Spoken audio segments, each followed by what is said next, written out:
Muito bem, então, aula de trabalho, potência e energia. Bom, essa aula aqui, gurizada, para o Enem, ela é fundamental, tá? Para a URGS também. Provavelmente essa seja a aula do livro que mais aparece em provas, tá? Principalmente no Enem, porque é física do cotidiano. O que é o trabalho, tá? Vocês estão vendo aqui que o trabalho ele pode ser representado por W, de work em inglês, ou pelo tal, que é uma letra grega, né? Quem é acostumado a usar o tal usa, eu prefiro W de work em inglês, tá? Mas isso é a escolha de cada um. Olhem o conceito de trabalho. Trabalho é a medida das transformações de energia. Pensa nesse conceito, tá? Um sistema realiza trabalho quando a energia é transformada.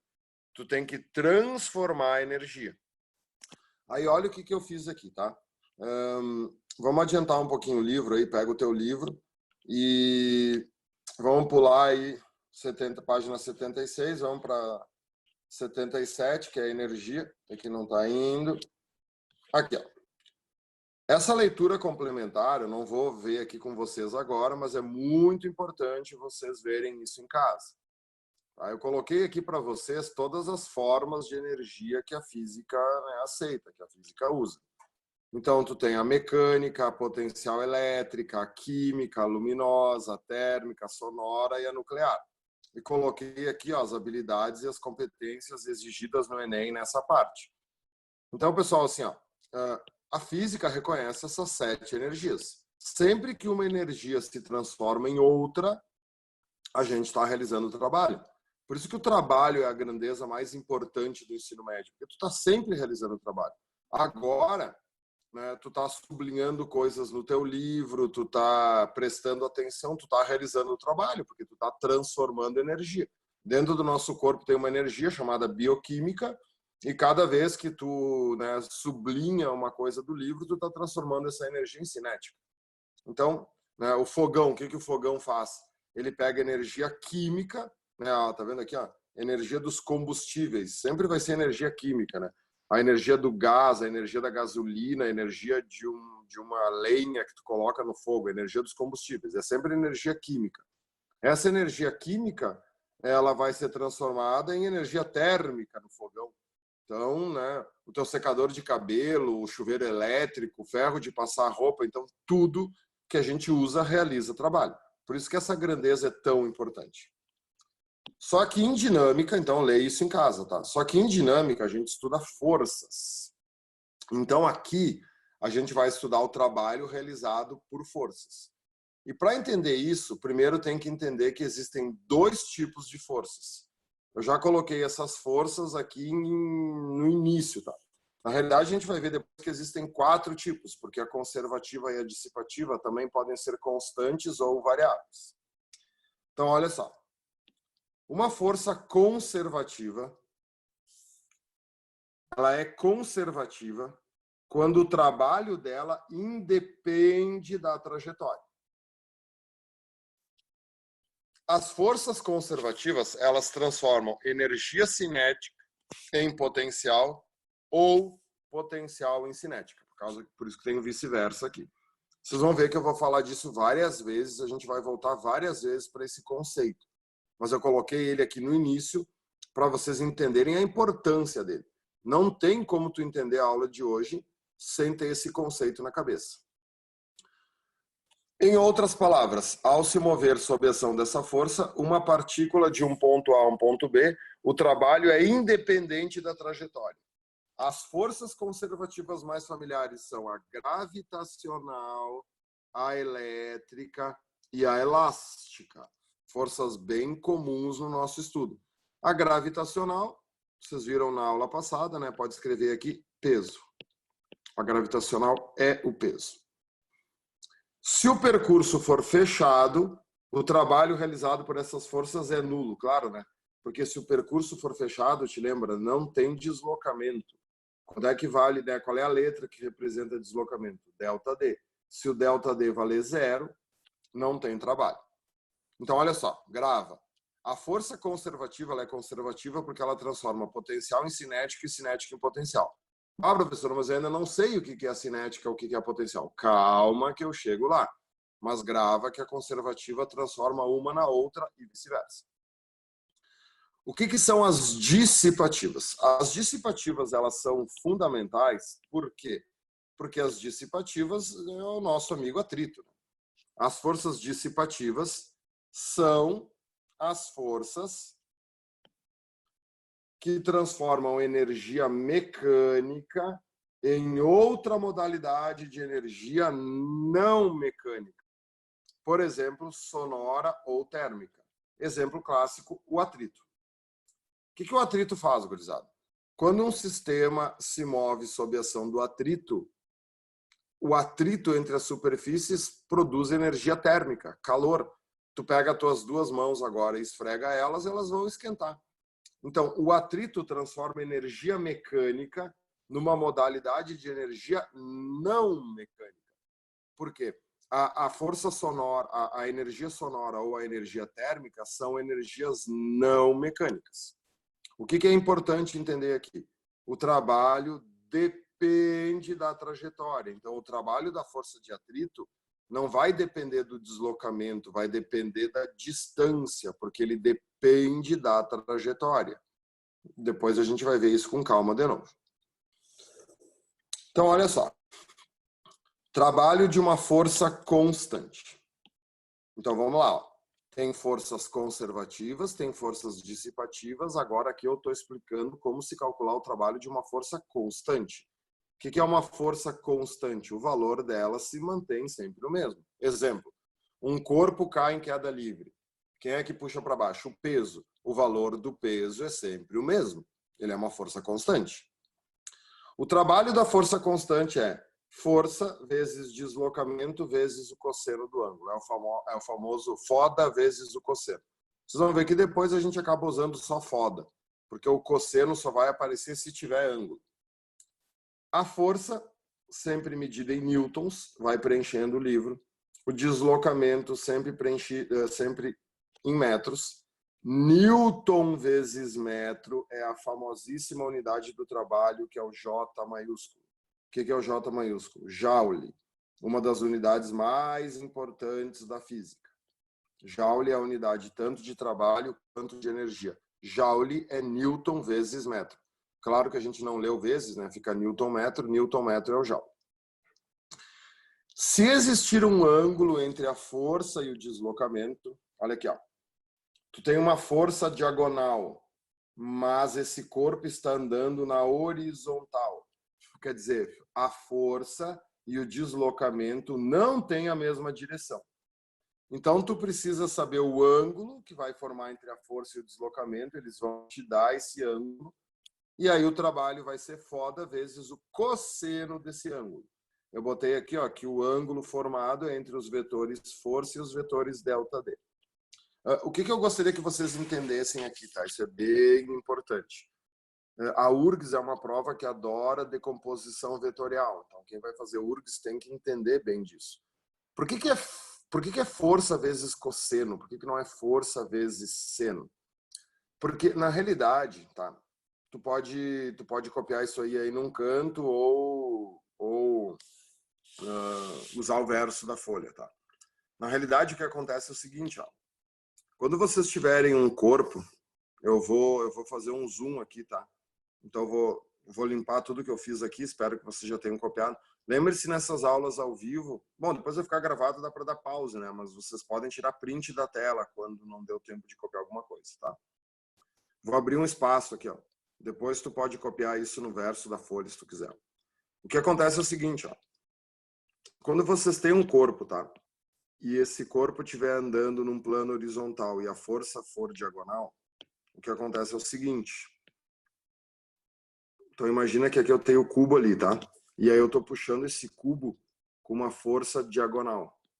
Tá, mas esse cubo não tá andando na diagonal, ele tá andando na horizontal. Então a força e o deslocamento, eles não têm a mesma direção. Então o que a gente faz? A gente decompõe. Na realidade, quem está puxando esse corpo para frente é uma componente da força, é essa componente aqui, ó. Que componente que é essa? É a componente X, horizontal. Então isso aqui a gente chama de força X. Então, quem está realizando o trabalho, na realidade, é essa força X. E aí, olha só, eu tenho um ângulo aqui, a questão vai me dar o ângulo aqui. Tá, beleza? E aí, o que é o X? Né? O X é o cateto adjacente. O que é a força? É a hipotenusa. Então, sempre que é cateto adjacente, que nem lá em plano inclinado, é cosseno. Então, essa força X, qual é a fórmula dessa força X? Essa força X é o valor da força F vezes o cosseno desse ângulo que ele vai me dar. Então, eu vou substituir nessa fórmula F por Fx. E aí, no momento que eu substituo F por Fx, vai ficar foda vezes o cosseno do ângulo. Tá? Então, é por isso que o trabalho da força é força vezes cosseno se tiver o ângulo. Beleza? Bom, eu sempre gosto de começar aqui com um exemplo, tá? Então, olha só. Deixa eu limpar tudo que eu fiz aí. Antes de dar o exemplo, olha o que eu botei aqui embaixo. Cuidado, o trabalho é uma grandeza escalar. Trabalho é uma grandeza escalar. Se o trabalho é uma grandeza escalar, o sinal, se lembram? O sinal é quantitativo. Ele indica uma quantidade. Quantitativo. Então, assim, ó, a gente é muito viciadinho em trabalhar com grandeza vetorial. Força é vetorial, velocidade é vetorial, aceleração é vetorial. Tá, mas trabalho é escalar. Eu diria para vocês que trabalho é a primeira grandeza escalar importante que a gente está estudando. E aí, o jeito que tu trabalha com ele muda um pouco. Olha o exemplo que a gente vai fazer aqui, tá? Vai preenchendo o livro junto. Tu tem um corpo de massa 2 kg apoiado num plano horizontal. Esse corpo vai ser puxado para frente com uma força de 10 newtons. Contra essa força vai agir o atrito, né? Contra essa força, nós teremos o atrito. Claro que esse atrito vai ser o cinético, porque o corpo vai estar deslizando. Vamos dizer que essa força de atrito vale 4 newtons, tá? E esse corpo, ele sofre um deslocamento para a direita, horizontal para a direita, de 2 metros. Tá? Nesse desenho basicão aqui, que todo mundo já fez, né? Por exemplo, quanto valeria a força resultante nesse bloco? 6. Se eu tenho 10 para a direita e 4 para a esquerda, é só subtrair 6. 5 perguntas sobre trabalho podem ser feitas. Então, olha só. Ele vai te pedir, calcule o trabalho da força F, calcule o trabalho da força de atrito da Fátima, calcule o trabalho da força peso, calcule o trabalho da força normal e calcule o trabalho da força resultante. Olha quanta coisa dá para perguntar. Tá, aí eu posso pensar isso aqui de duas maneiras, tá? Eu posso usar a fórmula, eu falo para vocês todas as aulas. As fórmulas foram criadas, foram inventadas porque elas dão certo. Se vocês usarem a fórmula de maneira correta, vai dar certo. Então, olha só. O trabalho da força F, essa força F é uma força constante, né? O valor dela é 10. Quando que o valor dela é 10? Sempre. Então, se ela é uma força constante, foda vezes o cosseno do ângulo. Força vezes deslocamento vezes o cosseno do ângulo. O que vai acontecer aqui? Ó? A força vale 10. O deslocamento vale 2. Então, 10 vezes 2 vezes o cosseno do ângulo. Tá, e agora? Aí agora vem aquilo que eu falei para vocês. Ó. Por que a maioria das vezes a gente acaba não usando o cosseno do ângulo? Tu tá vendo que esse deslocamento é horizontal. E todas essas forças são horizontais, né? Não confunda direção com sentido. Essa força aqui... era para ser o destaque. Essa força aqui, ela é horizontal para a direita. E essa força aqui, ela é horizontal para a esquerda. Então, elas têm a mesma direção. Eu não desenhei ainda o vetor de deslocamento, tá? Eu vou desenhar. Você se lembra da primeira aula? Deslocamento é um vetor que une o ponto de partida ao ponto de chegada. Então, esse cara aqui, ó. Esse cara aqui, a caneta. Esse cara amarelinho aqui, ó. Isso aqui é o vetor ΔD. Cara, qual é o ângulo entre essa força F e esse vetor ΔD? Zero, né? Eles são horizontais e eles têm o mesmo sentido. Então, o ângulo é zero. Qual é o cosseno de zero? 1. Por isso que quando a força e o deslocamento têm a mesma direção e o mesmo sentido, tu esquece esse cosseno aqui. Porque o cosseno de zero é 1. E aí não muda o resultado. Então, tá. Então, estava fazendo de vermelho. Então, 10 vezes 2 vezes 1, 20 joules. Beleza. Trabalho da força de atrito. Vamos usar a mesma fórmula, tá? Foda vezes o cosseno. Então, vamos acabar repetindo sempre isso aqui. Fazer o quê? Porque depois vai dar uma coisa bacana no final. Foda vezes o cosseno do ângulo. Aí, olha só. Se tu usa a fórmula certa, tu não precisa pensar em nada. Quanto é que vale a força de atrito? Ah, a força de atrito vale 4 newtons. Quanto é que vale o deslocamento? O deslocamento vale 2. Quanto vale o ângulo entre o atrito e o deslocamento? Olha aqui, ó.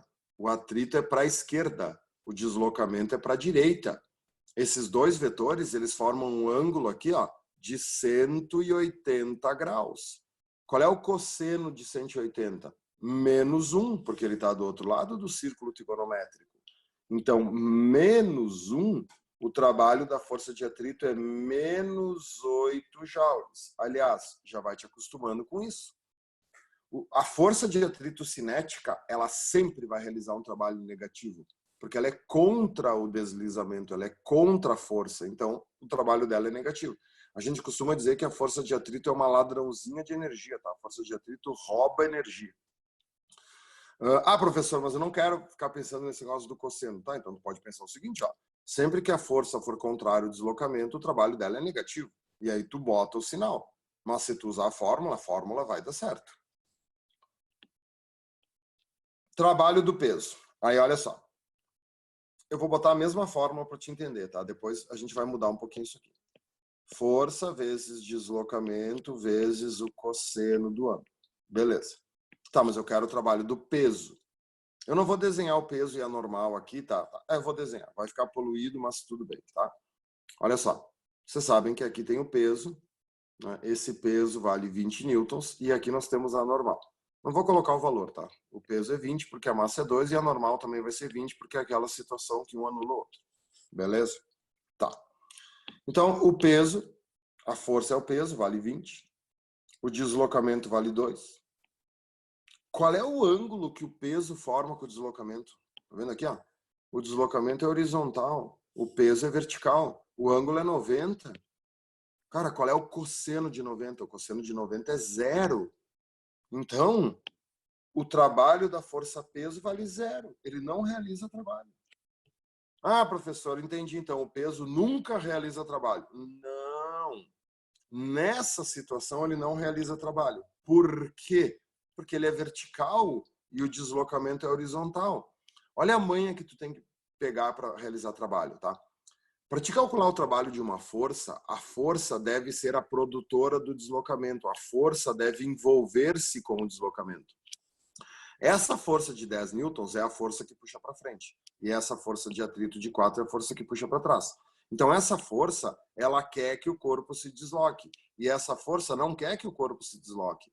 Então, essa força dá energia. E essa força tira energia. Tá, mas e o que que o peso e a normal fazem aqui? Nada.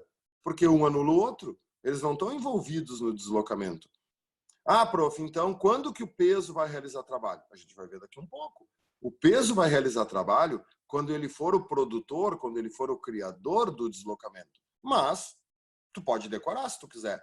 Num deslocamento horizontal, o peso nunca vai realizar trabalho. Porque se o deslocamento é horizontal, o peso não se envolve com o deslocamento. Então, ele não realiza trabalho. A mesma coisa vai acontecer com a normal. Então, vamos repetir, né? Força vezes... Opa, vamos botar a caneta. Força vezes deslocamento vezes o cosseno do ângulo. Quanto vale a força? A força normal também vale 20, aqui é sempre em módulo. O deslocamento vale 2, só que o cosseno também é zero, né? Porque a normal também forma 90. Então, vai dar zero. Quanto vale o trabalho da força resultante? Aqui que vem uma parte interessante. Então, força vezes deslocamento vezes o cosseno do ângulo. De tanto fazer isso, tu acaba decorando a forma. Isso é bom. Quanto vale a força resultante? 6, né? Eu falei antes. 10 para um lado, 4 para o outro. 6. Quanto vale o deslocamento? 2. E quanto vale o cosseno do ângulo? Bom, vamos dar uma pensadinha, né? A força resultante, ela sempre tem a mesma direção e o mesmo sentido da força maior. Então, se essa força aqui vale 10 e essa força aqui vale 4, a resultante tem a mesma direção e o mesmo sentido do 10. Então, aqui eu teria uma força resultante de 6 aqui, né? Claro que ela seria menorzinha que o 10, porque uma parte do atrito tirou ela fora. Então, qual é o ângulo que ela forma com o deslocamento? 0. E aí o cosseno vale 1. Tá, e aí eu vou ter aqui 12 joules. Aí olha que legal, isso que eu queria te mostrar, por isso que ficou bonitinho aqui, né? O que aconteceria se tu somasse isso aqui, ó, né? 20 mais menos 8 mais 0 vai dar 12. Tu tá vendo a importância do trabalho do atrito ser negativo? Se tu não botasse esse sinal negativo, o somatório não daria 12, daria 28. Então, isso é outra coisa que eu quero que vocês escrevam aqui nesse canto. Ó. Seguido, eles pedem o trabalho da força resultante, ou o trabalho total. O trabalho da força resultante é o somatório de todos os trabalhos envolvidos. Então, para te achar o trabalho de uma força resultante, basta tu somar todos os trabalhos. Só que para o somatório dar certo, tu tem que levar em consideração o sinal. O truque do trabalho, gurizada, é sempre estar pensando no sinal. Vocês vão ver que depois a gente vai estudar trabalho em eletricidade, a gente vai estudar trabalho em termodinâmica, a gente vai estudar trabalho em calorimetria. Tu tem que estar sempre pensando no sinal. Senão, vai dar errado. Beleza? Qualquer coisa dá print aí da tela que eu vou apagar, tá? Ou dá pausa no vídeo, né? Tu escolhe depois. Estão limpando. Trabalho de uma força variável. Professor, eu nunca entendo esse negócio de força variável. Exato, nem todas as forças são constantes, né? O que vocês assistiram agora na minha aula última aí? A força de resistência do ar. Vocês viram que eu enfatizei bem no vídeo que a força de resistência do ar é uma força variável. Conforme a velocidade vai aumentando, ela vai aumentando. A gente tem uma série de forças no nosso dia a dia que são variáveis. A força elástica é uma força variável, porque conforme tu vai distendendo a mola ou encolhendo a mola, ela vai aumentando, ela vai diminuindo. Então, quando for uma força variável, não pode usar a fórmula. A fórmula só funciona para uma força constante. Aqui tá. Bom, isso aqui já caiu na UBRA, na PUC, na CAF, na URBA. Na URBA já caiu tudo que tu pode imaginar, o que tu não pode imaginar. Então, para fazer o trabalho de uma força variável, tu sempre monta o gráfico. Tu vai montar o gráfico da força em função do deslocamento. Lembre-se que a física adora gráficos e a gente passou um tempinho sem ver gráfico. A última vez que a gente estudou gráfico foi o gráfico da força de atrito. Então, tá vendo que essa força é uma força que aumenta, né? A força partiu de um valor aqui, ela não parte do zero e ela vai aumentando, aumentando, aumentando, aumentando, aumentando, aumentando. Cara, o trabalho é a área da figura. Fazer a área é multiplicar os eixos, né? Então, a força, ela está sendo medida em newtons. O deslocamento está sendo medido em metros. A gente acabou de ver que newton vezes metro é joule. Então, a área dessa figura vai ser o trabalho. A área dessa figura é o trabalho. Essa área aqui é o trabalho. E aí, lá em mecânica, lá em cinemática, vocês já viram bastante, né? Que a área que eu tenho aqui, eu tenho um trapézio. Como é que eu faço a área do trapézio? Divide ele num retângulo e num triângulo e soma as áreas depois, tá? Só para lembrar. Mas essa área total aqui, fazer um riscão aqui, ó. Essa área é o trabalho. A área total desse gráfico é o trabalho. Então, caiu para mim calcular o trabalho de uma força de resistência do ar ou de uma força elástica. Eu vou ter que montar o gráfico. As questões mais sapecas que tem dessa parte, eles não dão o gráfico. E aí tu tem que montar o gráfico para poder fazer a área. Beleza? Vou limpar. Vamos adiante. Opa. Trabalho da força-peso. Olha o que eu já botei entre parênteses. A força-peso é uma força conservativa. Por que ela é conservativa mesmo? Porque ela transforma energia potencial em cinética ou cinética em potencial. Depois tu vai entender isso melhor, mas vai botando isso na tua cabeça. O que é isso aqui? Ó? Queda livre. Então, no centro do corpo, no CG do corpo, tem uma força puxando para baixo chamada peso. Aí, essa força-peso faz o corpo sofrer um deslocamento. Tá vendo agora?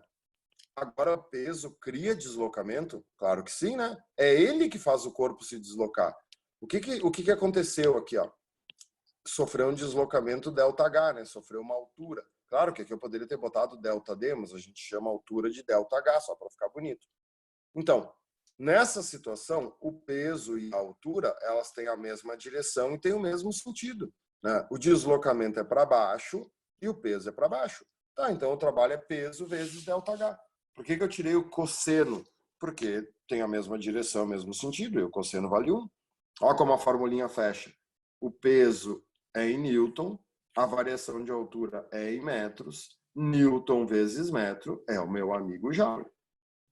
E aí essa fórmula é muito legal, porque essa fórmula já está dizendo para ti que quando, né, para o peso realizar trabalho, tem que ter ΔH. Por que no exemplo anterior o peso não realizou trabalho? Porque não teve variação de altura. Era um deslocamento horizontal. Então, só existirá trabalho quando existir variação de altura. Só que aqui tem que ter cuidado, tá? Porque o corpo pode subir, o corpo pode descer. Se ele desce, é a favor. Mas se ele sobe, o peso é contra, né? Então, é bom escrever aqui no cantinho, ó. Quando desce, o trabalho do peso é positivo, porque ele está ajudando. Mas quando sobe, a gente tem que vencer o peso para um corpo subir. Então, o peso é contra. Então, quando sobe, o trabalho do peso é negativo. Claro que se tu usasse aquela fórmula peso vezes altura vezes cosseno, daria certo, né? Porque quando sobe, o ângulo entre o peso e o deslocamento vai ser 180, e aí o cosseno fica menos 1. Então, só bota ali no livro, tá? Que essa aqui é a primeira situação. Ó. O que foi a primeira situação aqui? Ó? Uma queda livre. Isso é uma queda livre. O que é a segunda situação? Ah, é o teu bruxo, o plano inclinado. Tá, professor, quando eu estou num plano inclinado, eu não tenho que decompor o peso, aí não fica PT, PN. Sim, só que o peso é uma força conservativa. E aí tu te lembra o que estava escrito lá em cima sobre as forças conservativas? As forças conservativas, o trabalho independe da trajetória. Então, olha que legal, no plano inclinado, tu não precisa fazer todo aquele esquema para calcular o trabalho. O peso desse corpo continua existindo aqui? Continua existindo o peso vertical? Sim, porque é esse peso aqui que é decomposto, né? E esse corpo aqui, ele está sofrendo um deslocamento, ele está sofrendo um deslocamento vertical? Sim. A manha para entender do trabalho é o seguinte, gurizada, ó. O trabalho, ele se interessa pela força que causou o deslocamento. No plano inclinado, ó, quando esse corpo desce assim, ó, ao mesmo tempo que ele sofre um deslocamento vertical, ele sofre um deslocamento horizontal. Tá dando para entender? Isso aqui é o que ele andou na vertical. E isso aqui é o que ele andou na horizontal, certo? Só que, como o peso é uma força vertical, ele só se interessa pelo deslocamento vertical. Sacou? Então, mas e essa parte que ele andou na horizontal? O peso não se interessa por ele. Então, o que é interessante para o peso? Não interessa se for um tobogã, se for inclinado, o que interessa é a altura que desce. Então, se esse peso aqui, ó, e esse peso aqui são iguais, e essa altura aqui e essa altura aqui são iguais, o trabalho do peso na situação 1 e o trabalho do peso na situação 2 é o mesmo. Mas eu caí inclinado, não interessa. Ó, se o peso 1 é igual ao peso 2, bota aí no teu livro. Se a altura 1 é igual à altura 2, o trabalho 1 é igual ao trabalho 2. Como a maioria de vocês quer coisas difíceis, como a maioria de vocês quer URGS, eu queria dar uma exploradinha a mais nisso, tá? Queria aumentar um pouquinho isso, tá? Então, olha só. Peguem o verso da folha aí. Deem print na tela ou para aqui, que ainda não conseguiu copiar. Vou limpar. Pega o verso da folha. Eu não vou fazer no verso, porque senão eu perco o livro aqui. Depois tem que chamar tudo de novo. Vou criar aqui de novo um espaço em branco, tá? Então, olha só. Pega o verso da tua folha aí. Olha que legal. Vamos dar uma brincada aqui, tá? Vou fazer um plano inclinado. Uma rampa. Beleza? O que que acontece? Vamos colocar um corpo no topo da rampa. Aqui assim. Aí, olha só. Bom, eu sei que se não tiver atrito, a força resultante que puxa ali para baixo é uma força chamada PT. Vamos tentar calcular o trabalho do PT. Vamos lá. O que é trabalho? Trabalho é força vezes deslocamento vezes o cosseno do ângulo. Quando que eu posso usar essa fórmula? Quando a força for constante. Durante a queda do corpo, o PT ele se mantém constante? Claro, né? O valor do PT vai ser sempre o mesmo, porque é peso vezes seno, não muda nem o peso, não muda nem o seno, é o mesmo. Então eu posso usar essa fórmula. Beleza. Quem que é a força? A força é o PT. Quem que é o deslocamento? Bom, se eu estou usando o PT, o deslocamento é a hipotenusa, né? É esse cara aqui, ó. Esse cara aqui é o vetor delta D. Beleza? Então, olha que bonito que fica. Força vezes esse delta D. Vou deixar o nome disso como delta D, tá? E qual é que vai ser o cosseno? Vai ser 1, né? Porque, tá vendo? O PT e o deslocamento têm a mesma direção e o mesmo sentido. Então, o ângulo é 0. Então, o cosseno é 1. Tá, prof, mas o que mais que eu posso fazer aqui? Bom, o que é PT? PT é peso vezes seno, né? Então, o trabalho do PT vai ser peso vezes o seno vezes o deslocamento. Beleza. Mas o que é seno? Bom, o seno é o cateto oposto sobre a hipotenusa. Aonde que no plano inclinado está o seno? Tá aqui, tá o ângulo. Tá aqui, né, pessoal? O ângulo é o ângulo formado com a horizontal. Então, olha só. Seno. Seno é cateto oposto sobre hipotenusa. Né, meu amiguinho? Quem que é o cateto oposto a esse ângulo? Cara, o cateto oposto a esse ângulo tá aqui, né? É o ΔH. Então, o ΔH é o cateto oposto e o ΔD é a hipotenusa. Então, o seno desse ângulo é ΔH sobre ΔD, né? Então, aqui no lugar do seno, eu posso colocar ΔH sobre ΔD, vezes o deslocamento, que era ΔD. Olha que loucura, olha que loucura. Eu posso cancelar os ΔD, velho. E aí, se eu cancelo os ΔD, o que aconteceu? Eu voltei para trabalho igual a peso vezes ΔH. Então, o que eu acabei de provar para vocês matematicamente? Se tu tentar calcular o trabalho do PT ou tu tentar calcular o trabalho do peso, o valor vai ser o mesmo, vai dar o mesmo resultado. Por isso que o peso é uma força conservativa. O peso só se interessa pelo deslocamento vertical. Ele não se interessa pelo deslocamento horizontal. Se for um tobogã, tá? Vou continuar essa linha aqui, aproveitar que eu já tinha essa linha aqui, ó. Ah, eu tô lá num parque de diversões, uma montanha russa, um tobogã, o negócio faz assim, daí eu paro aqui. Aí eu soltei o corpo aqui no tobogã e aí o corpo vai descer aqui o tobogã, né? Ah, não gostei disso aí. Vou fazer eu a bolinha. Eu vou soltar um corpo aqui e aí arruma de novo, tudo bem. Eu vou soltar o corpo aqui e aí o corpo vai descer o tobogã aqui, vai fazer todo esse troço aqui. Tá, mas isso aqui, o que é isso aqui? Isso aqui é distância percorrida. O peso não se interessa pela distância percorrida. O que o peso vai se interessar? Por isso aqui, ó. Se eu tiver esse ΔH aqui e o peso ele é vertical, como o peso é vertical, tá aqui o peso. Se eu pegar esse peso e esse ΔH, eu calculo o trabalho do peso. Então não interessa do jeito que é, não deixa a questão te enganar. O trabalho do peso só depende da variação de altura. Beleza? Acho que ficou bem claro isso, né? Vou limpar. Vamos voltar. Trabalho da força de atrito. Olha o que eu escrevi agora ali, ó. A força de atrito é uma força dissipativa. A força de atrito é uma força especial. Bom, a URGS adora isso, tá? Tá vendo que a fórmula mudou? Tá vendo como a primeira aula é importante? Tá vendo como em física tu tem que ter atenção aos detalhes? O trabalho da força de atrito não é força vezes deslocamento. O trabalho da força de atrito é força vezes D maiúsculo. O que é esse D maiúsculo aqui? Esse D maiúsculo é a distância percorrida. Porque a força de atrito, como ela é uma força dissipativa, ela se interessa pela distância percorrida. O que estava escrito lá em cima? Tu sempre tem que voltar e ler lá em cima os conceitos, né? O atrito é uma força dissipativa. Então, quanto mais tempo o atrito ficar atuando no sistema, mais energia ele rouba. O atrito é um ladrãozinho de energia.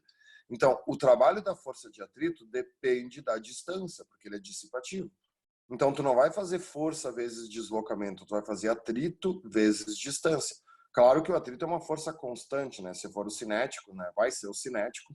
O cinético é uma força constante porque o valor dele vai ser sempre o mesmo. E aí, de novo, ó, sempre fecha.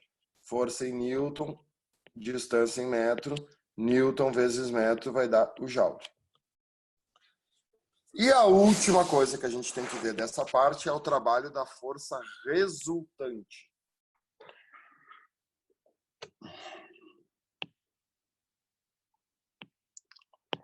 Então, a força resultante, ela produz aceleração tangencial, ela faz o corpo aumentar de velocidade. E aí vocês vão ver que, né, aumentar ou diminuir, não sei, né? Mas a velocidade varia. E aí quando varia, tu vai ter uma variação na energia cinética. Então, o trabalho da força resultante é a variação da energia cinética. Até vamos fazer assim aqui, ó, vamos deixar aberto já a fórmula. O espacinho aqui ficou meio pequeno, mas vai dar para fazer aí no livro, tá? O trabalho da força resultante vai ser a massa vezes a velocidade final ao quadrado sobre 2, que é a fórmula da cinética, menos a massa vezes a inicial ao quadrado sobre 2. Deixa indicado isso aí já, porque depois a gente vai ver a fórmula da cinética, tá? Ah, prof, mas a fórmula fica meio grande. Sim, fica, só que tu vai ver que 90% das vezes essa velocidade inicial aqui vale zero. E aí, como essa velocidade inicial vale zero, porque parte do repouso, aí tu só vai usar a massa vezes velocidade final ao quadrado sobre 2. Então, qual é que é a principal observação dessa fórmula? Tu só pode usar essa fórmula para calcular o trabalho da força resultante, tá? Tem que ser a força resultante, tem que ser a resultante das forças. Muito bem. Vamos para a potência.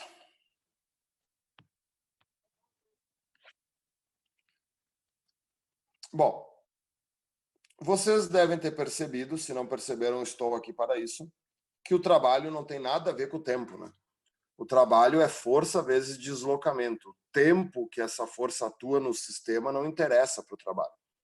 Quem interessa para o trabalho, quem se interessa pelo tempo é a potência. Por isso que a potência e o trabalho estão sempre juntos, tá? É normal caírem questões dos dois juntos, né? Uma que é o trabalho, a outra que é a potência. O conceito aqui é fundamental, tá? O que a potência mede? Mede a rapidez da força em realizar trabalho. Ou mede a rapidez... O que é trabalho? Transformar energia. Então, mede a rapidez com que a energia é transformada. É bem simples.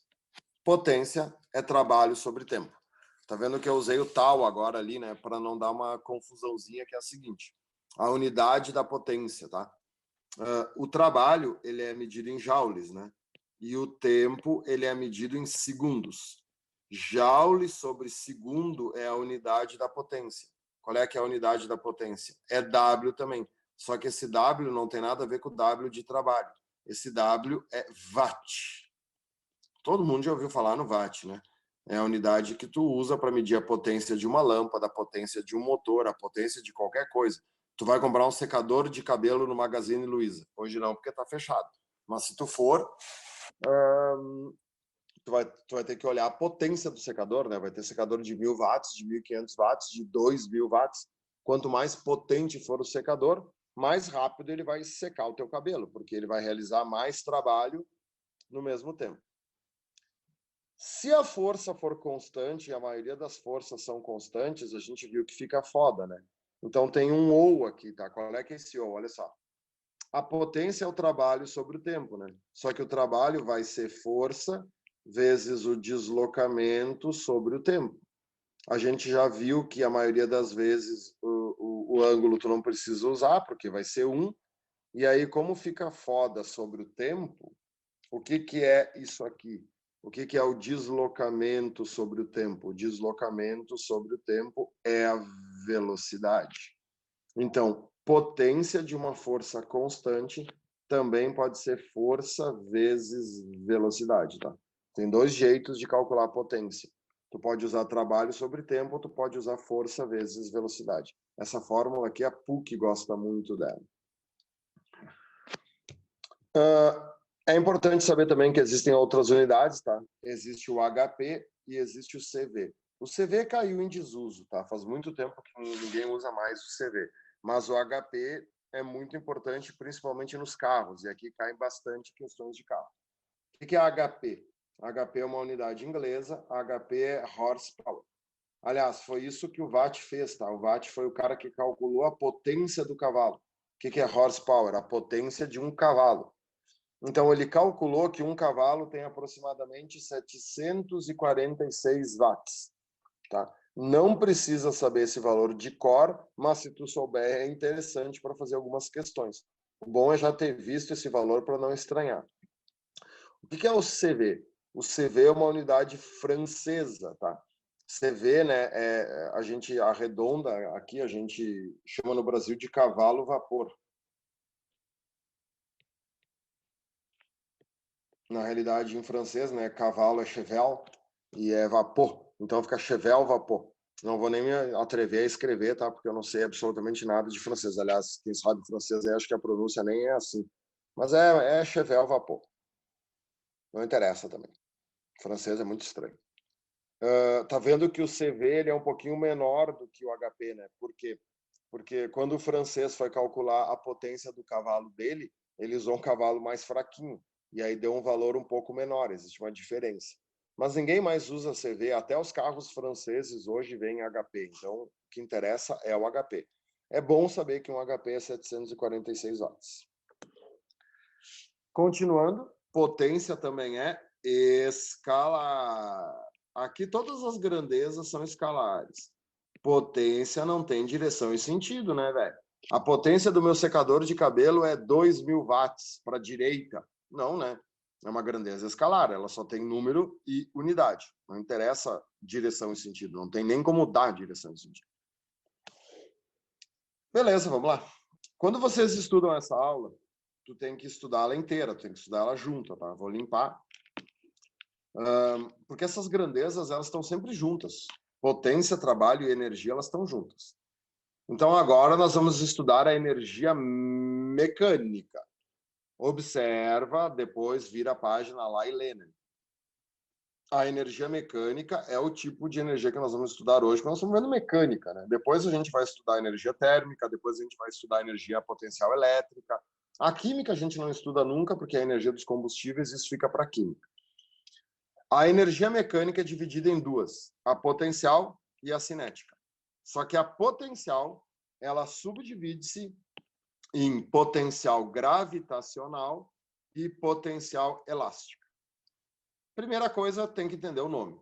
Por que a potencial gravitacional e a potencial elástica são potenciais e a cinética não é potencial? Bom, uma energia potencial, vocês vão ver que existem outras energias que são potenciais, tá?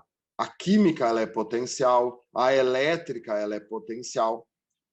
A energia potencial, ela é potencial em virtude da posição relativa que tu te encontra dentro do sistema. Ah, professor, não entendi muito bem isso. Calma que tu vai entender. Ó, o martelo, para ter energia potencial, ele tem que estar levantado. Então, depende da posição que ele está. A mola, ela tem que estar comprimida ou esticada, então depende da posição que ela está. O arco de que vai soltar a flecha, ele tem que estar tensionado, então ele tem que estar numa posição diferente da posição que ele está relaxada. Essa energia está pronta para ser transformada em outras formas de energia e será transformada mediante a realização de trabalho. Tão logo a configuração espacial do sistema mude. Quando o martelo cair, ele vai pregar o prego. Quando a mola for solta, ela vai empurrar o objeto. Quando o arco for largado, for disparado, a flecha vai sair voando. Qual é a coisa mais importante para entender da diferença entre a potencial e a cinética? A potencial, ela pode ser armazenada. A energia potencial, vamos deixar numa caneta aqui, não se marca texto. A energia potencial é aquela energia que pode ser armazenada,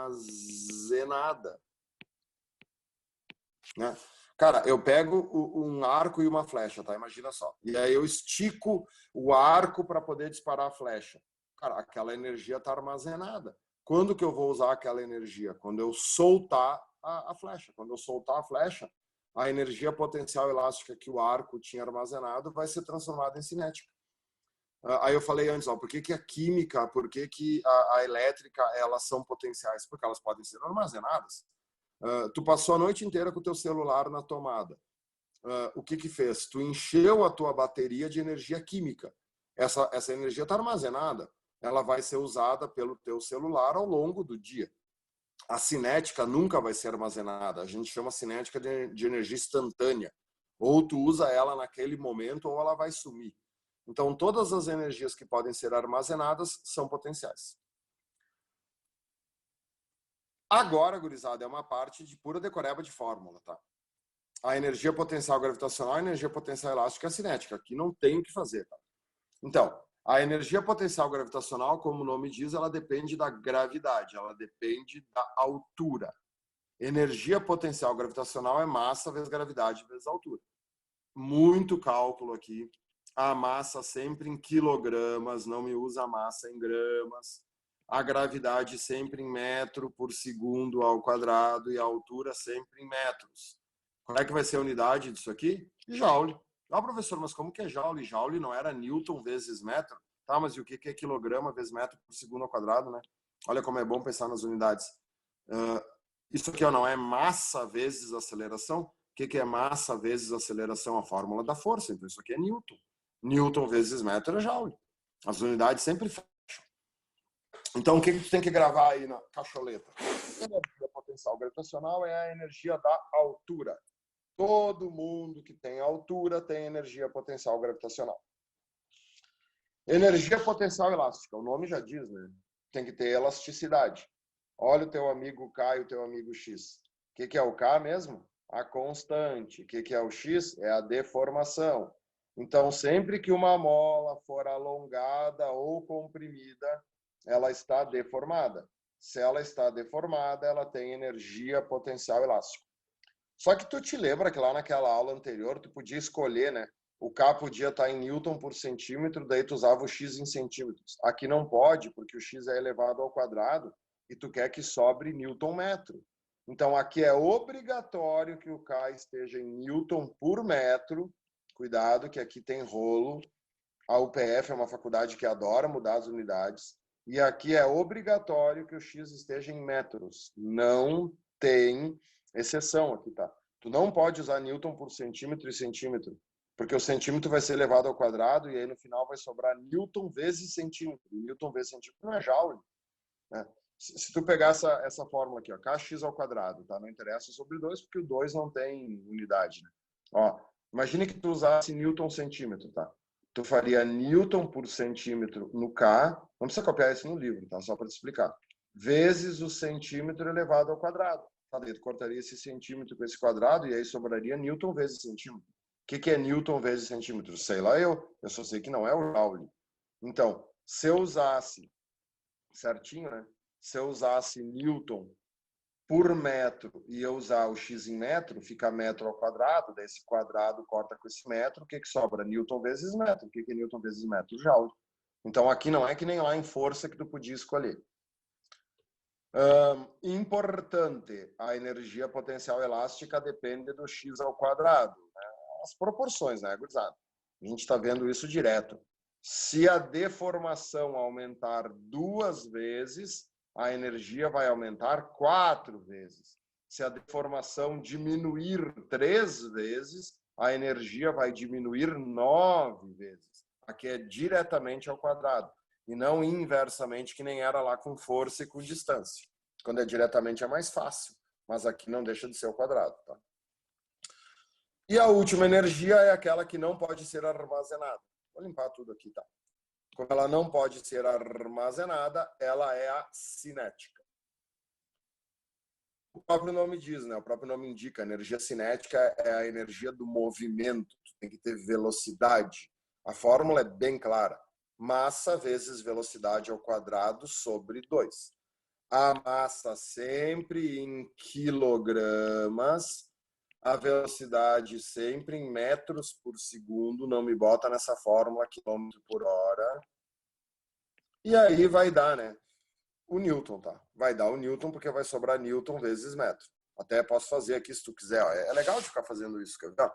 A velocidade elevada ao quadrado, né? Então, olha só. Vai ficar... Não precisa copiar, tá? Senão polui, ó. Vai ficar quilograma vezes metro dividido por segundo, tudo isso elevado ao quadrado, beleza? Tá, daí como é que ficaria? Ó? Ficaria quilograma vezes metro ao quadrado dividido por segundo ao quadrado. Poderia ter escrito assim, né? Quilograma vezes metro dividido por segundo ao quadrado vezes metro. Concorda comigo? Aí, o que é quilograma vezes metro ao quadrado sobre segundo ao quadrado? Newton, né, brother? E aí, Newton vezes metro é o joule. A unidade tem que ser joule, senão estamos mortos. Importante, a energia cinética, deixa eu apagar aqui, senão vai ficar tudo poluído. A energia cinética depende da velocidade ao quadrado, que nem a potencial elástica com a deformação. Então, mesma historinha de antes, né? Poucas mudanças na velocidade, grandes mudanças na energia. Isso aqui é bem parecido com a fórmula da força de resistência do ar, né? Onde a velocidade também era ao quadrado. Beleza? E agora vamos para o que interessa, que é como resolver os exercícios. Então, tu nota que agora foi decoreba de fórmula, né? Se tem altura, tem a potencial gravitacional, se tem uma mola, a potencial elástica, se tem velocidade cinética. Existem 2 sistemas, o conservativo e o dissipativo. Te lembra antes, lá no início da aula? Forças conservativas transformam potencial em cinética ou cinética em potencial. Então, o que é um sistema conservativo? Sistema conservativo não atua ou não atuam forças dissipativas.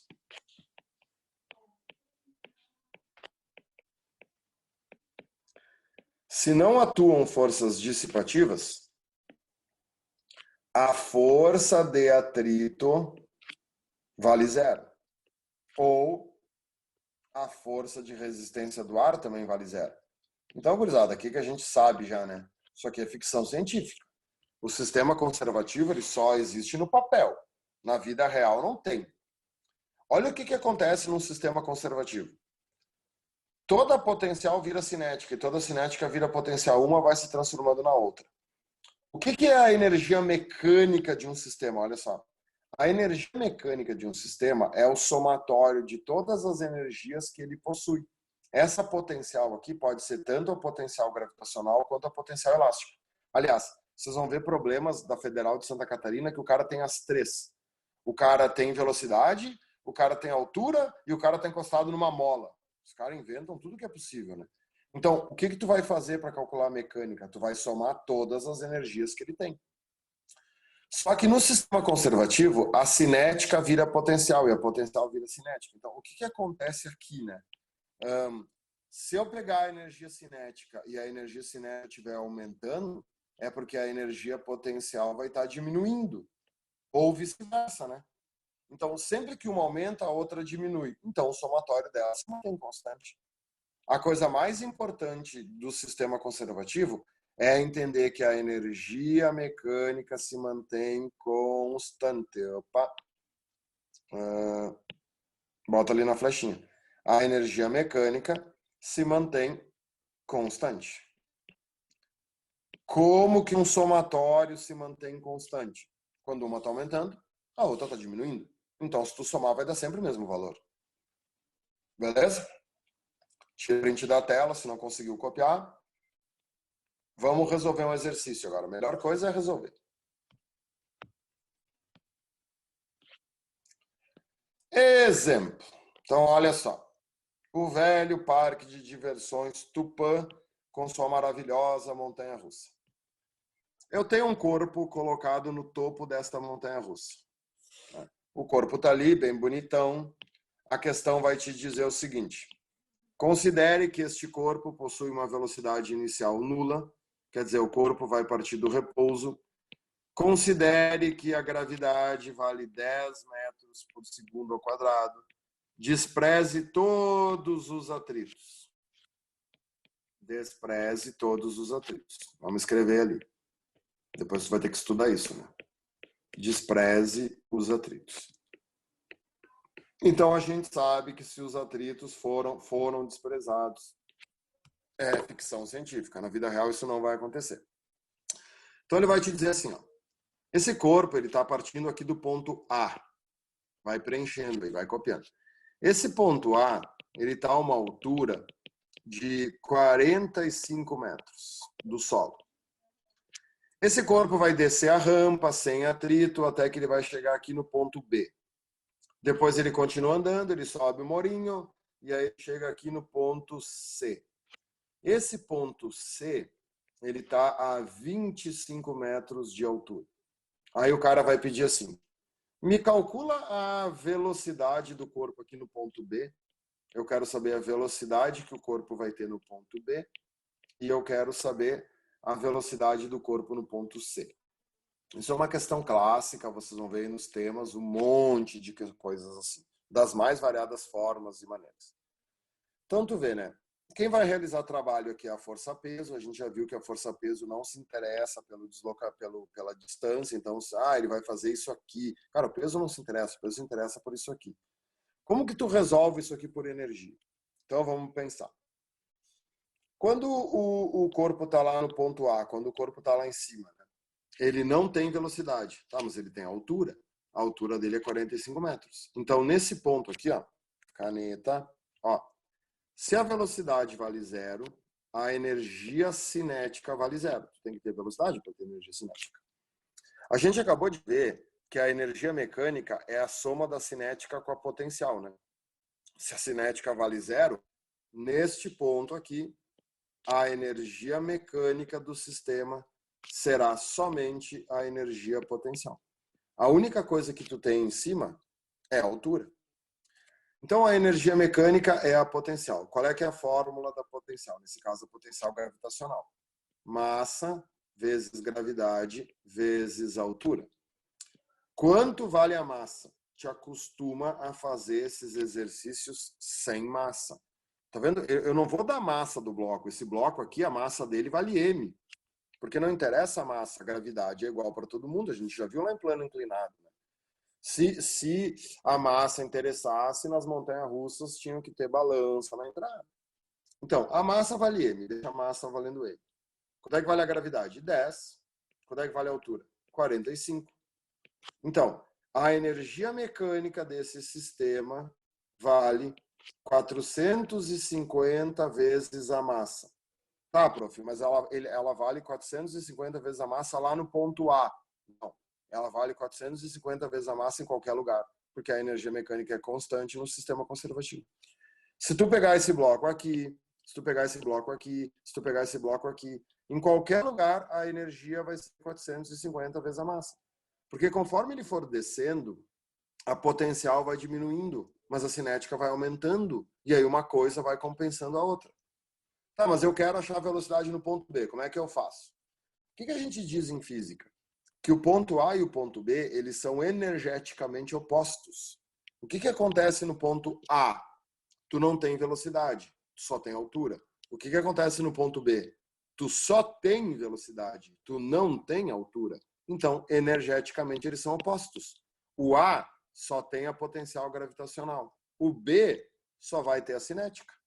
Então, como que eu vou calcular a velocidade do B? Beleza. Vamos se organizar aqui, né? A flechinha aqui, ó.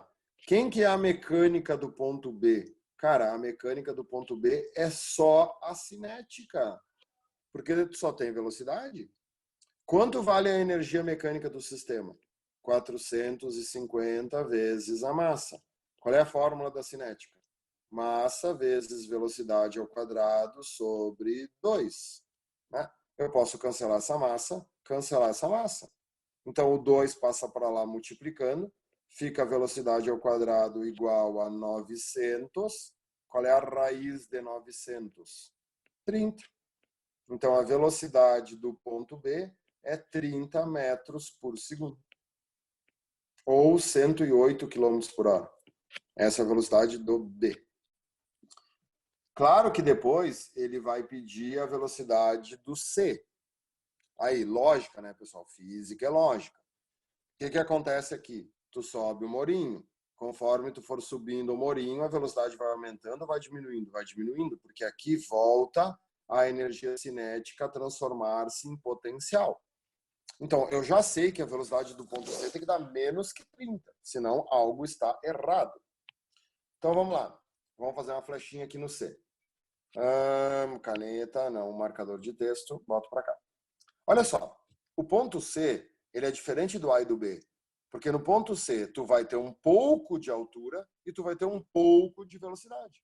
Então, no ponto C, tu tem as duas energias. Então, a energia mecânica do ponto C é a potencial gravitacional mais a cinética. Ele tem as duas. Quanto vale a energia mecânica? 450 vezes a massa. O valor dela é sempre o mesmo. Quem que é a potencial gravitacional? É a massa vezes a gravidade vezes a altura. Quem que é a cinética? É a massa vezes a velocidade ao quadrado sobre 2. Já posso cancelar as massas? Sim, porque tem massa em todos os termos, né? Cuidado que numa soma ou numa subtração, para te calcular uma grandeza, a grandeza tem que estar em todos os termos. Se tu tem dúvida, tem gente que vira o louco dos cortes, começa a cortar tudo, começa a fazer merda, né? Se tu tem dúvida, não precisa cortar agora, ó, porque depois vai ficar claro. Quer ver? Ó, vou fazer sem cortar. Ó. Então fica 450 vezes a massa. Eu não tenho o valor da massa. A gravidade vale 10. Qual é a altura do ponto C? 25 metros. Mais m vezes v ao quadrado sobre 2. Tá, aqui não vou fazer o cálculo para não perder tempo, né? 10 vezes 25 é 250, né, pessoal? Como fica 250 vezes a massa, vai passar para lá negativo, certo? Então, eu vou ter 450 massa menos 250 massa igual a mv ao quadrado sobre 2. Tá vendo que eu já passei o 250 para o outro lado? 450 menos 250, 200. Então, fica 200 vezes a massa igual a massa vezes a velocidade ao quadrado sobre 2. Agora sim, né? Chapa fora, como diz o nosso professor Faé. E aí o 2 passa multiplicando, fica v ao quadrado igual a 400, nem vou botar a raiz aqui porque vai ficar, né, faltou espaço. Qual é a raiz de 400? 20. Então, a velocidade do ponto C vale 20 metros por segundo. Tá vendo? Tá vendo? Deu menos que no ponto B, né? No ponto B era 30. Claro, ele subiu o morinho. Como ele subiu o morinho, a velocidade dele diminuiu. Uma parte da cinética voltou a se transformar em potencial gravitacional. Beleza? Se não der tempo de copiar e dar print na tela. 1, 2, 3. Apaguei. Agora a gente vai para o que interessa. A maioria das questões hoje da URGS, do Enem, são de sistemas dissipativos. Aquilo que eu digo para você sempre. Física do cotidiano. No cotidiano, quando que o sistema é dissipativo? Sempre. Não existe sistema conservativo na vida real. Tá, e o que é o sistema dissipativo? Cara, se tu escreveu lá que no conservativo, né, não atuam forças dissipativas, o que é o dissipativo? Tem forças dissipativas, as forças dissipativas atuam. Então, atuam forças dissipativas.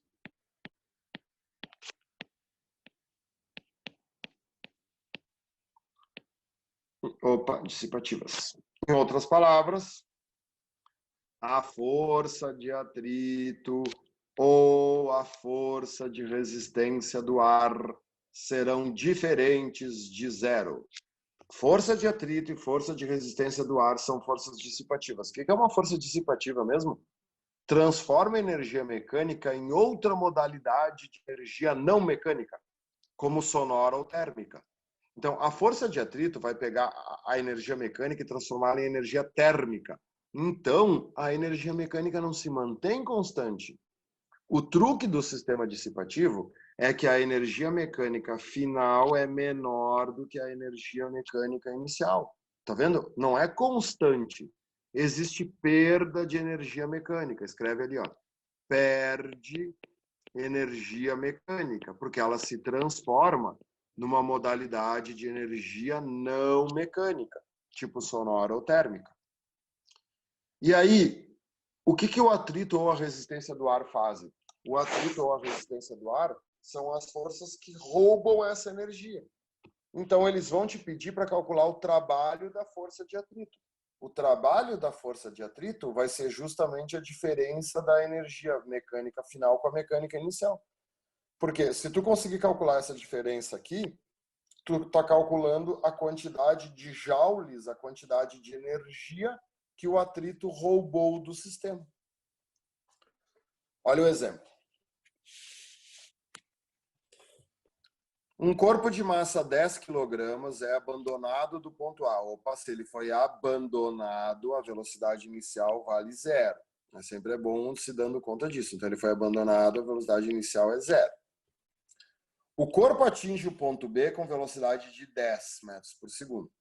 Então, ele foi descendo, né? Quando ele chegou aqui embaixo, no ponto B, a velocidade dele é 10 metros por segundo. Calcule o trabalho realizado pela força de atrito. Tá vendo? A questão tem uma linha e meia. O cara só deu isso. Claro que no desenho ele está mostrando aqui que a altura do plano inclinado é 20 metros. E ele pediu o trabalho realizado pela força de atrito. Então, olha só. O que acontece, tá, gente? Eu gostaria muito de estar do lado de vocês lá no dia da prova dando uma ajuda, mas eu não posso, você sabe, eles não deixam, né? Eu vou fazer uma coisa agora que eu quero que ninguém copie, tá? Eu não vou resolver a questão, eu vou mostrar para vocês o que acontece com o nosso cérebro seguido, tá? Imagina tu em novembro, no dia da prova, tá? Aí a questão te pediu, calcule o trabalho da força de atrito. Tá, daí o que tu pensa? Bom, o Matana me ensinou a calcular o trabalho do atrito, né? Eu tenho que me lembrar que o atrito é uma força dissipativa, então o trabalho depende da distância. Então, o trabalho da força de atrito não copia isso aqui que eu estou fazendo, porque não é a resolução que eu quero que fique no livro. O trabalho da força de atrito é a força de atrito vezes a distância percorrida. O que é a distância que ele percorre? Bom, a distância que ele percorre é essa hipotenusa aqui, né? Legal. O que é força de atrito? Força de atrito é o coeficiente μ vezes a normal. Então, para mim calcular o trabalho do atrito, eu preciso ter o coeficiente μ anormal. Quanto vale o μ? Não tem, ele não deu. Quanto vale a normal? Bom, é um plano inclinado, a normal é o peso normal. Aí no dia da prova tu até fica feliz, né? Porque tu fica te lembrando das coisas. Bah, me lembrei que no plano inclinado a normal é o peso normal. O que é o peso normal? É o peso vezes o cosseno do ângulo. Tá, quanto vale o peso? Se a massa do corpo é 10 quilos, o peso é 100. Qual é o cosseno do ângulo? Bah, não tem o ângulo do plano inclinado. Bom, mas eu não preciso do ângulo, né? Eu preciso do cosseno. O ângulo está aqui, né? E aí, o que é o cosseno de um ângulo? O cosseno de um ângulo é o cateto adjacente sobre a hipotenusa. Legal. Quanto vale o cateto adjacente, que é esse aqui? Não sei. Quanto vale a hipotenusa, que é essa aqui? Não sei. Cara, Tu começa a chorar, né? Não tem nada. Então, tu não consegue calcular normal, tu não consegue calcular o atrito, então tu também não vai conseguir calcular a distância, porque não tem como tu descobrir a hipotenusa. Então, se eu tivesse contigo lá no dia, o que eu vou te dizer? Velho, pensa de uma maneira diferente. Eu nem precisaria te dar resposta. Ó. O que eu vou dizer para ti? Cara, o que a gente sabe? A gente sabe que no sistema dissipativo o atrito rouba energia. O atrito é um ladrãozinho de energia, né? Então, em vez de tu calcular o trabalho do atrito pelo atrito, calcula pela perda de energia. Olha essa fórmula aqui, ó. Olha essa fórmula aqui, ó. Agora vocês têm que entender que vocês estão entrando num mundo novo. Depois eu vou mostrar para vocês, vai sobrar tempo, como dá para resolver tudo de maneira diferente agora, tá? Essa aula aqui, ela abre um universo totalmente novo. Por isso que talvez essa seja a aula mais importante do livro, para entender mecânica, tá? Porque trabalho e energia é tudo, né? Olha só, nesse ponto aqui, caneta, vamos botar azul, né? Já tem muita coisa vermelha aqui. Nesse ponto, a mesma coisa que antes, né? Não tem velocidade, não tem energia cinética. Então, qual é a única coisa que tem? A altura. Quem que é a energia mecânica nesse ponto? A energia mecânica nesse ponto é a potencial gravitacional, né? O que é a potencial gravitacional? A potencial gravitacional é a massa vezes a gravidade vezes a altura. Quanto vale a massa? A massa vale 10 quilos, ele deu. A gravidade vale 10. E quanto vale a altura? 20. Tá, então, a energia mecânica nesse ponto, vale 2.000 joules. Que ponto que é esse? A parte lá de cima. No topo, esse corpo tem 2.000 joules. Quando ele chegou aqui embaixo, a energia mecânica não foi transformada em cinética? Foi. Ele não tem altura. Então, aqui a energia mecânica é só a cinética. Tá, então, quem que é a cinética? É a massa vezes a velocidade ao quadrado sobre 2. Quanto vale a massa? A massa vale 10. Quanto vale a velocidade? A velocidade vale 10. 10 ao quadrado sobre 2. Tá, então 10 ao quadrado é 100, vezes 10 é 1.000, dividido por 2 é 500 joules. Opa! Aí, rapaz! A energia mecânica no início era 2.000, a energia mecânica no final é 500. O que eu falei para te gravar? O atrito é um ladrãozinho de energia. Não precisa nem fazer fórmula agora, né? Sumiu a energia mecânica do sistema? Mas claro! O que é isso aqui? Isso aqui é a energia mecânica inicial. Isso aqui é a energia mecânica final. Se eu tinha 200 e eu fiquei 2.000 e eu fiquei com 500, o atrito roubou 1.500. Olha a fórmula do trabalho do atrito. Olha lá de cima. O trabalho da força de atrito é a mecânica final menos a mecânica inicial. Te lembra que eu te falei que o trabalho do atrito dá sempre negativo? Olha só. Quanto vale a energia mecânica final? 500. Menos. Quanto vale a mecânica inicial? 2.000. Então, o trabalho da força de atrito é menos 1.500 joules. Tá vendo? Então, eu não calculei o trabalho do atrito pelo atrito, eu calculei o trabalho do atrito pela perda de energia. Então, a partir de agora, tu tem que botar na cabeça que tem 2 jeitos de resolver todos os exercícios que tem atrito sobre trabalho, né? Eu posso calcular o trabalho do atrito pelo atrito, ou eu posso calcular o trabalho do atrito pela perda de energia que ele causa no sistema. Depende do jeito que o exercício for escrito e dos dados que o exercício vai me dar. Mas isso aqui que eu mostrei para vocês é só um exemplo, tá? Tem infinitos exemplos de sistema dissipativo. Porque o sistema dissipativo é o sistema da vida real e na vida real existem infinitos exemplos. Então, cara, tudo pode acontecer. Beleza? Dá o print na tela aí, ou depois na gravação, vou limpar. Foi. Gráfico do sistema conservativo. Então, nota que aqui eu só coloquei o gráfico do sistema conservativo, até porque não tem como eu fazer o gráfico do dissipativo, porque cada caso é um caso. O do conservativo é sempre igual. Como é que é o gráfico do conservativo? Então, vamos lá, né? Aqui eu tenho a energia, não interessa se é cinética ou potencial, e aqui eu tenho o tempo. Então, olha o que está acontecendo no meu gráfico. Essa linha aqui, né, mais cinza aqui, ó, é a potencial gravitacional. E essa linha pontilhada é a cinética, tá vendo? Quando a potencial gravitacional é máxima, a cinética é nula, porque elas são opostas. Conforme a potencial gravitacional vai diminuindo, a cinética vai aumentando. Quando a cinética for máxima, a potencial gravitacional é nula e depois elas se invertem, né? E o que é essa linha preta que está aqui em cima?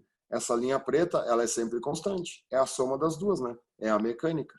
Como a mecânica é a soma da potencial e da cinética, e no sistema conservativo ela é constante, então esse valor dessa energia mecânica vai ser sempre o mesmo. Beleza, gurizada? Era isso? A teoria era essa. Claro que aqui tem mais uma página, aquilo que eu falei que eu preciso que tu leia muito isso aqui, né? Para te saber os tipos de energia, isso aqui é muito importante para o Enem, não precisa a gente ler junto, faz o teu estudo aí em casa, bem bacana, bem bonito. Essa aula, gurizada, ela é fundamental, tá? Ela é muito importante. O que eu queria mostrar para vocês a partir de agora? Vocês têm que sair um pouco da caixa, tá? Vocês têm que sair um pouco daquilo do padrão, porque é isso que a URGS quer, é isso que o Enem quer. Quer ver? Pega o verso. Pode ser o verso dessa folha 78 aqui, tá? Pode ser esse verso aí mesmo. Vou botar aqui um quadro branco agora, porque eu não vou precisar voltar para o livro, tá? O que eu estou dizendo com querer sair fora da caixa, tá? Olha só. A partir de agora, qualquer sistema que não tenha atrito, que não tenha resistência do ar, é conservativo, né? Então, vamos lá. Queda livre, tá? Queda livre é clássico, ó. Movimento de queda livre, MQL. Tá? Vamos começar a pensar um pouquinho nas fórmulas. Chão. Eu pego um corpo, abandono um corpo de uma certa altura. Não vou chamar essa altura de ΔH, tá? Vou chamar essa altura de H. Tá, esse corpo vai cair, o que eu sou obrigado a saber? Que quem puxa o corpo para baixo é o peso, não tem resistência do ar, então o peso vai fazer a velocidade do corpo aumentar até que o corpo caia aqui. Aí eu quero saber o seguinte, me calcula a velocidade que esse corpo chegou aqui, né? Eu sei que se o corpo foi abandonado, a velocidade inicial vale 0. O cara vai me dar que a gravidade vale 10 e o cara vai me dar a altura. Como que eu calcularia a velocidade que ele chega aqui? Torricelli, né? Ó, V ao quadrado é igual a VO ao quadrado mais 2G delta H, né? Não vou botar valores. A velocidade final ao quadrado eu quero saber. A inicial é 0. Então, 2, a gravidade vale G e a altura vale H. Tá, então, a velocidade que ele chega embaixo é a raiz de 2GH. Vocês fizeram várias questões da URGS lá na aula 4 que dava essa fórmula aqui, né? Tá, essa é a fórmula para calcular a velocidade que ele chega embaixo. Sim. Tá, e daí olha só agora, ó, vou fazer de uma maneira totalmente diferente. A mesma coisa. Nesse ponto aqui, eu sei que a energia mecânica é a potencial gravitacional, porque ele só tem altura, né? E nesse ponto aqui, eu sei que a mecânica é a cinética, porque ele só tem velocidade. Qual é a manha que vocês têm que pegar também para fazer rápido, né? Tu não precisa calcular a mecânica aqui e depois substituir aqui, né?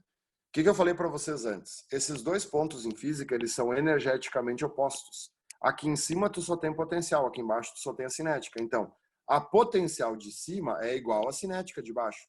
Qual é o jeito mais rápido de fazer, então? Em vez de fazer, né, bonitinho, igualando as duas, né? É só uma questão de velocidade, né? Então, eu posso dizer que caneta. Eu posso dizer que a potencial gravitacional de cima é igual à cinética de baixo, para ficar rápido. O que é a potencial gravitacional? A massa vezes a gravidade vezes a altura. O que é a cinética? A massa vezes a velocidade ao quadrado sobre 2, né? Aí olha só, o 2 passa para lá multiplicando. Fica 2GH igual a V ao quadrado. Tá? Mas se eu botar na raiz, o que é a velocidade? A velocidade é a raiz de 2GH. Tá vendo, mano? Deu a mesma coisa. Ah, prof, então tem um monte de coisa que, em vez de eu fazer por queda livre, eu faço por energia. Sim, claro. Porque a energia abre um universo novo. Um monte de coisa agora que vocês faziam de um jeito, tu pode fazer de outro jeito.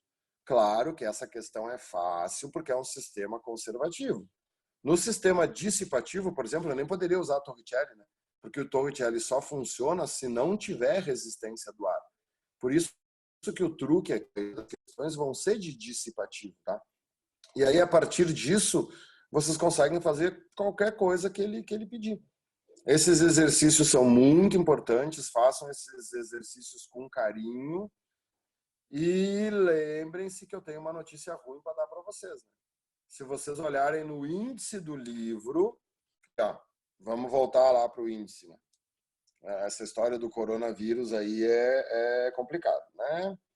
Fazer o quê?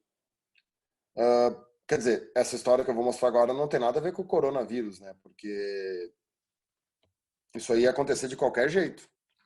Se vocês olharem no índice do livro, olha ali, a aula 9 é uma aula virtual, que é uma aula de impulso e quantidade de movimento, já está lá no QR Code. Então, esta semana é uma semana de aula dobrada. Então, vocês vão ter que fazer os temas da aula 8 e assistir a aula 9 e fazer os temas da aula 9. Só que essa aula 9 é bem curtinha, tá? Ela é uma página só, é uma aulinha lá de 30 minutos, tá? Então, é bem tranquilo. Então, a aula que vem já vai ser a aula 10, tá? Que vai ser estática e cálculo da atração em sistemas estáticos, beleza? Eu espero, acho que essa aula aqui, não sei se ela vai ser virtual ainda, né? Eu acho que talvez a gente já tenha voltado, mas não se sabe. Mas não vamos pensar nisso, né? Não nos interessa. O que interessa é a gente continuar estudando. Valeu, gurizada. Bom almoço aí para vocês. Bom